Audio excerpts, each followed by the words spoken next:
ఏముండండి, council బలం ఎక్కువన్నా కూడా అసెంబ్లీలో చేసిన చట్టాలని రద్దు చేసే అవకాశం లేదు కదా. వాళ్ళ వాళ్ళ అభిప్రాయం ఓకే. వైఎస్ఆర్ కాంగ్రెస్ పార్టీ ఏదైతే ప్రజలు భయాందోళనకు గురి చేసిందో ఆ కండిషన్స్ మీద వాళ్ళ అభిప్రాయం ఏంటో కూడా చెప్తారు.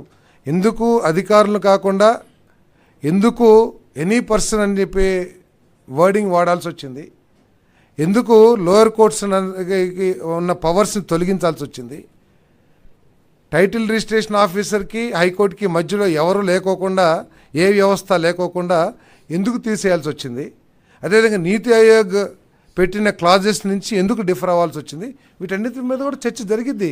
ప్రజలు అర్థం చేసుకుంటారు కదా. ఇప్పటికైతే రద్దు చేశాం. మన రాష్ట్రంలో ఉన్న రెవెన్యూ చట్టాలు కానివ్వండి, లేకపోతే ల్యాండ్ రికార్డ్స్ కానివ్వండి, చాలా రాష్ట్రాలతో పోలిస్తే మెరుగైన వ్యవస్థలు మన దగ్గర ఉన్నాయి.